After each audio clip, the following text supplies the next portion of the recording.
저는 목회자로서 항상 이런 생각을 잊지 않고 있습니다.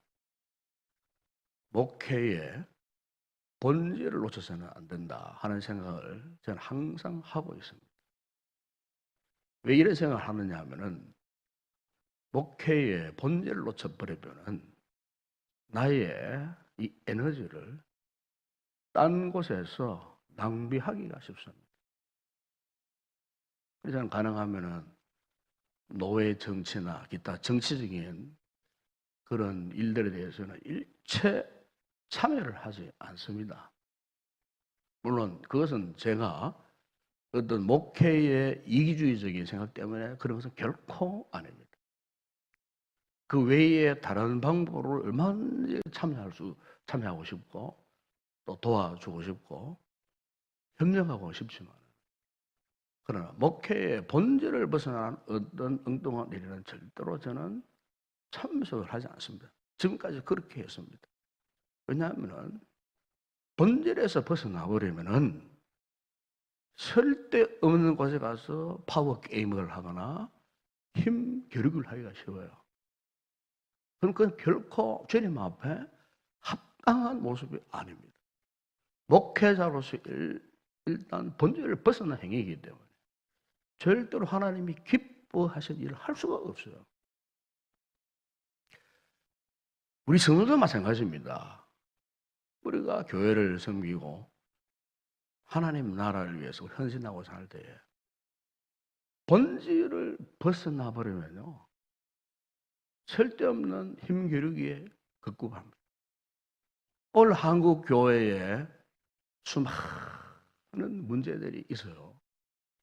그 문제들의 근본 원인이 뭐냐면 전부 본질을 벗어난 행위요. 본질을 벗어난 믿음 생활을 하더라고요. 본질을 벗어나니까 교회를 사랑할 수도 없고 교회를 제대로 섬길 수도 없고 본질을 벗어나 버리니까 전부가 자기 자리를 찾아 하기에 급급해하고 본질을 벗어나 버리니까 쓸데없는 힘겨루기를 파워게임을 교회 안에서 하다가 망하는 영혼들, 망하는 교회들이 영적으로 절망에 빠진 교회들이 얼마나 많이 있는지 몰라요. 여러분, 교회의 본질이 뭐겠습니까? 우리 신앙생활의 본질이 무엇이겠습니까, 여러분? 오늘 이 아침에 이것을 좀 우리가 깊이 한번 생각해 보았으면 좋을 것 같아요. 본질을 벗어나 버리는 거 누가 제일 좋아하겠습니까? 마귀가 제일 좋아하는 겁니다. 교회가 본질을 벗어나서 엉뚱한 것에 힘을 빼앗기는 것을 누가 제일 좋아하겠습니까? 원수 마귀, 사탄이 제일 좋아하는 거예요. 예. 사탄이 이것을 알기 때문에 우리로 하여금 어쨌든 우리 성도들의 개인 생활이나 이 교회 생활에 대해서 자꾸 본질을 벗어나 버리려 하는 거예요. 여러분, 본질을 회복해야 할 줄로 믿습니다. 꼭 기억하세요. 우리가 믿음 생활 오래 했다고 그 컨셉이 하나도 없어요. 교회 어떤 중요한 직분을 맡았다고 힘을 쓸 것 하나도 없어요. 중요한 것은 내가 지금 본질의 끈을 제대로 붙들고 살고 있느냐.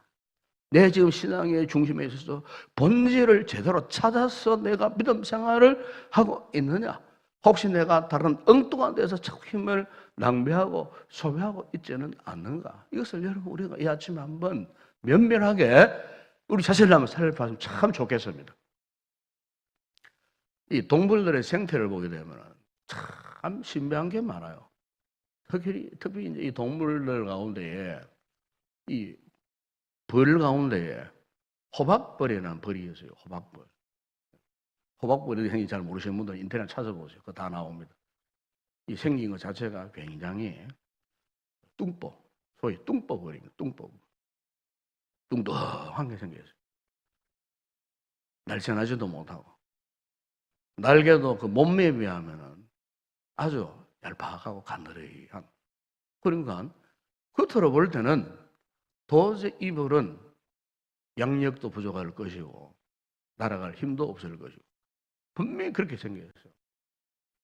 그런데 이 호박벌이요 하루에 비행량이 약 200kg랍니다. 200kg. 200km를 이렇게 날아다닌다는 거죠. 그러면서 그 날개가 초당 200회를 이렇게 움직인다는 거예요. 한번 상상해 보세요.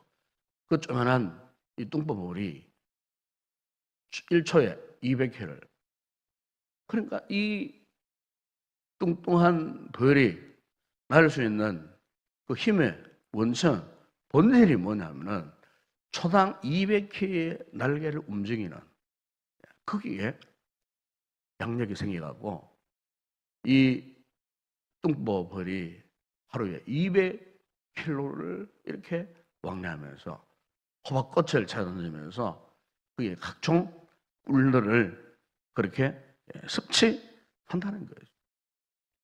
그러니까 몸매는 잘 생기지 못했어요. 도저히 날 수 없는 민물이에요. 그런데 이런 게 날 수 있도록 한 것은 오로지 꿀을 확보하기 위해서 초당 200회의 날갯짓을 강행을 하면서 이렇게 열정적으로 날아다닐 때 이 꿀벌의 본질적인 이 사명을 얻기 위해서 이렇게 꿀을 모으고 이렇게 열심으로 이렇게 살아간다는 것. 여러분 신기하지 않습니까? 오늘 우리의 이 삶에 있어서 우리의 신앙적인 본질이 뭐겠습니까? 교회의 본질은 다른 게 아닙니다, 여러분. 영구원입니다, 영구원. 우리 성도들의 개인 신앙생활 본질, 영혼 구원이에요. 오늘 우리의 신앙생활의 힘을, 에너지를 바로 여기에 쏟아부어야 되는 거예요. 교회의 본질적 사명에 우리 영적 에너지를 여기에다 쏟아부어야 하는 거예요. 그런데 우리가 여기에 이 본질을 찾지 못하면 자꾸 우리의 힘을 엉뚱한 데 쏟아붓기가 쉽다는 거예요. 낭비하기가 쉽다는 거예요. 이것은 주님께서 보실 때에 결코 바람직한 모습이 아니에요. 우리가 만약에 엉뚱한 데 힘을 쏟아붓고 이 사명을 등한히 여긴다면 결코 주님이 기뻐하시는 인생이 될 수가 없어요. 우리 믿음 생활의 최종 목적은 바로 이 본질적인 사명에 우리의 모든 영향을 쏟아붓는 거. 우리 농교회가 다른 데 자꾸 힘을 허비하면 안 돼요. 다른 어떤 상황 때문에 영적인 에너지를 뺏겨버리면 안 돼요. 좀 더 이야기했죠. 이것은 사탄의 목적이에요. 마귀의 목적이에요. 교회가 영적으로 집중해서 해가야 할 분명한 사명을 주님께서 주셨는데 여기에 에너지를 집중하고 쏟아붓지 못하고 엉뚱한 데서 우리가 각자 개인적으로 힘을 낭비해버린다면 이 공동체가 어떻게 되겠습니까? 더 나아가서 하나님의 나라가 어떻게 되겠습니까, 여러분? 그러므로 우리 교회는 어쨌든 우리가 이 본질적 사명을 감당하고 이 사명을 회복하기 위해서 온 성도들이 전심전력하여 달려가야 할 줄로 믿습니다.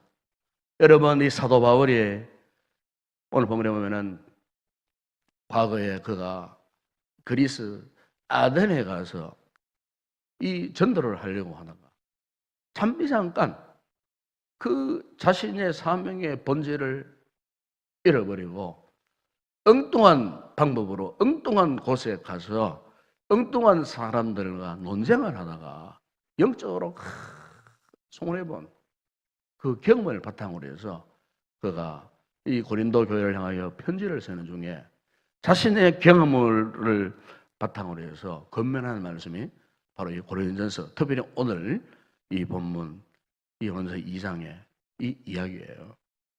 사도 바울이 얼마나 그가 참 유식한 사람인지 모릅니다. 유대 문화와 헬라 문화와 헬라 철학을 다 섭렵한 사람이에요. 얼마나 똑똑했겠습니까? 이 유대 말은, 히브리 사람이니까 본래 잘할 수밖에 없었어요. 그 당시에 아람어나 아니면은 특히 헬라어 같은 데는 아주 능통한 그런 사람이었어요. 더구나 이 사도 바울은 로마의 시민권을 가진 사람 아니겠습니까? 그러니까 자기 스스로는 굉장히 참 똑똑한 사람이었어요. 언변도 이 구변력도 있는 그런 사람이었어요. 그런데 그가 오늘 보면 1절에 보면은 고린도의 성도를 향해서 이런 고백을 합니다. 형제들아, 내가 너희에게 나아가 하나님의 증거를 전할 때에 말과 지혜의 아름다운 것으로 아니하였나. 여기에 말과 지혜의 아름다운 것을 아니했다는 말은 역설적으로 표현하면은 이 사도 바울이 그리스 아덴에 가면은 거기에 높은 유명한 철학자들이 또 소피스트들이 이 괴벨론자들이 모여오는 이 아레오파고라는 언덕이 있어요. 저도 몇 해 전에 가서 거기 올라가 봤습니다. 거기 올라가면은 아테네 시내가 한눈에 탁 들어오는 이 풍광이나 정경이 너무너무 탁 트이고 너무너무 아름다운 그런 곳이에요. 거기는 수시로 뭐 법정이 개설되기도 하고 많은 사람들이 올라와가지고 이 그리스 사람들은 모이면은 이제 이 대화를 잘합니다. 대화를 하는 논쟁을 한다는 거죠. 그래서 그게 올라오면은 수많은 사람들이 요수에 둘러 앉아가지고 어떤 핵심적인 사람을 중심으로 해서 이렇게 이 대화를 하고 논쟁을 하는 그런 장소예요. 그런데 사도 바울이 그곳에 이제 전도하기 위해서 올라간 거예요. 올라갈 때는 자신을 믿은 거예요.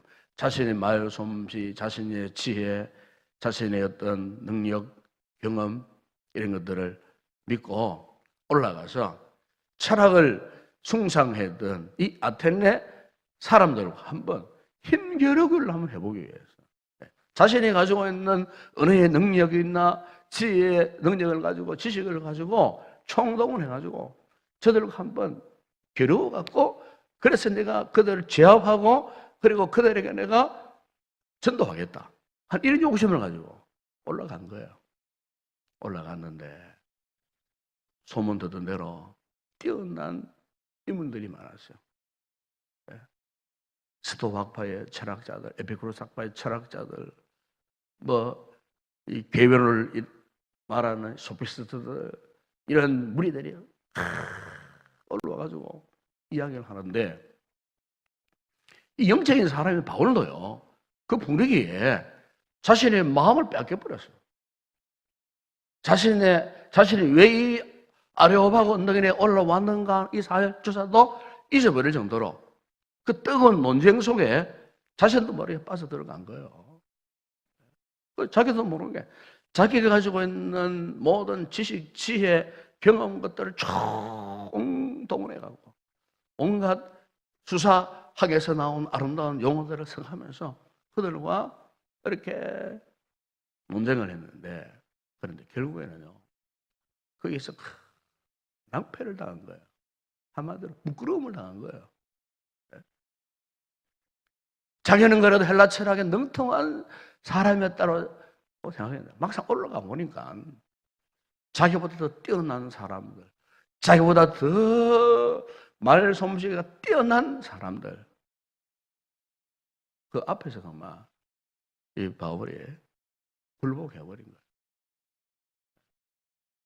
전도를 하려고 올라갔는데 엉뚱한 분위기 속에 휩싸여가고 에너지를, 힘을 다 낭비해버린 거예요.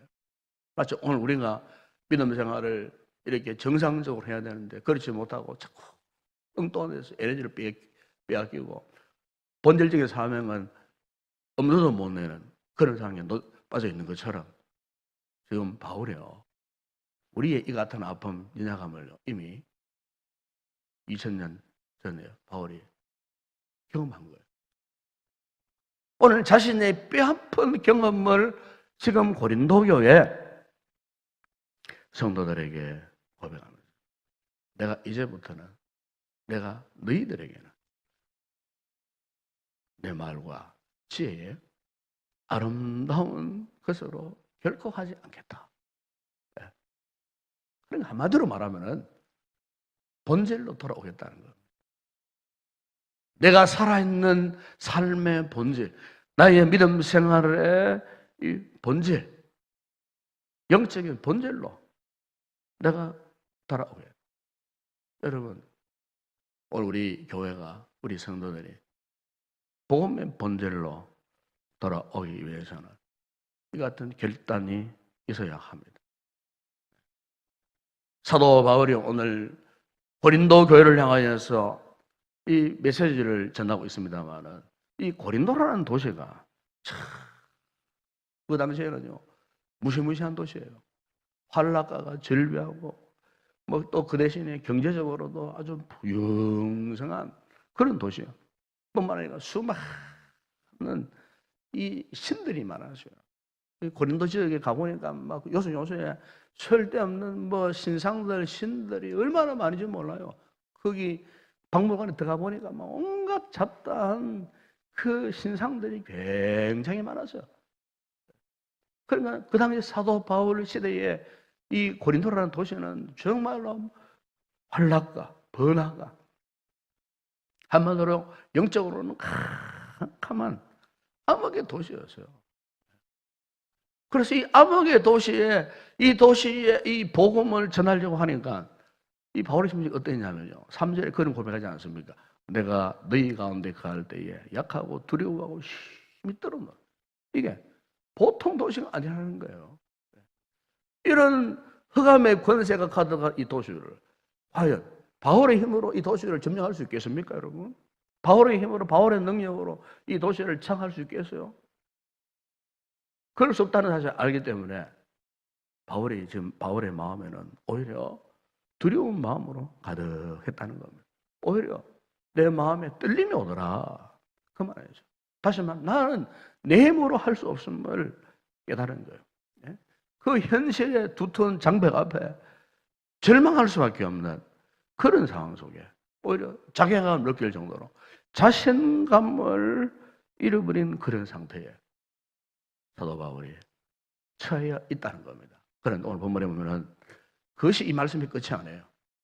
바울이 예배로 이 같은 자신의 힘으로 감당할 수 없는 그 현실의 벽 앞에 섰을 때에 그가 하나님 앞에 결단한 것이 있어요. 그것이 뭐냐면은 오늘 본문의 2절 말씀이에요. 2절에 보면은 내가 너희 중에서 예수 그리스도와 그가 십자가에 못 박히신 것 외에는 아무것도 알지 아니하기로 작정하여서. 무슨 말입니까?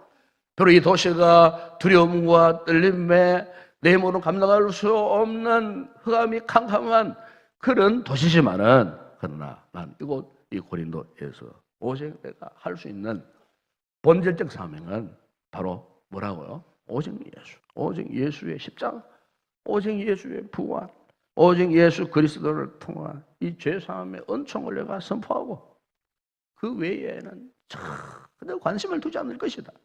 예? 지금까지 그가 경험한 것, 예? 전도는 뭐 인간이 말 잘하고 자신의 어떤 지혜, 지식, 철학적 사변을 가져야 뭐 전도를 할 것이다라고 했던 이 아덴에서의 이 잘못된 그의 그 경험, 그것을 깊이 깨달았기 때문에 이 고린도에서 하나님의 능력은 다른 것이 아니고 복음이다. 복음 자체에 절대 능력이 있다는 사실, 오직 예수 그리스도의 십자가 사건만 내가 전할 것이다. 그러면 이 사도 바울의 마음에 아덴의 경험을 통해서 그에게 지각 변동이 일어난 거예요. 여러분, 오늘 우리에게도 이런 변화가 일어나야 할 줄로 믿습니다. 제가 초대에 말씀드렸습니다만 우리가 자꾸 이 신앙의 본질적 사명에서 벗어나 버리면요, 자꾸 우리 힘을 엉뚱한 데 쏟아붓기가 쉬워요. 여기서 이제는 그야말로 우리의 삶에 이런 지각 변동이 일어나야 할 줄로 믿습니다. 우리가 복음의 눈을 뜨면은요, 원수가 없어요. 복음의 눈을 떠보세요. 미워할 사람도 없어요. 나이가 아무리 상세를 줬지만은 복음의 눈을 뜨면 다 사랑스러워지는 거예요. 우리 바다 건너 저 일본 사람들, 뭐 옛날에 우리 어르신들은 외놈 3.1절 지나지 않습니까? 일본 선교가 안 되는 비결이 뭐냐면 우리 한국 교회들이 또 일본 선교를 좀 꺼려합니다. 그런 이유가 일본 우리가 더 잘 사니까 재정적으로 많이 낭비되니까 힘들어하는 부분도 있지만 우리 마음의 근본적인 바탕에 일본 사람에 대한 트라우마가 있는 거예요. 특히 우리 어른들일수록 이 트라우마가 더 많아. 왜? 직접 경험했던 분들이기 때문에. 직접 우리 어른을 통해서 이야기를 들었기 때문에 트라우마가 많은 거예요. 그러나 우리가 복음 앞에서는 원수가 없어요. 천하 모든 만민들에게 복음을 전하라고 하시는 것이 주님의 지상명령이기 때문에 복음 앞에 어떤 원수가 있겠어요? 여러분, 우리가 우리 성도들 이 교회 안에서 본질적 사명을 회복하면요 원수가 없어요.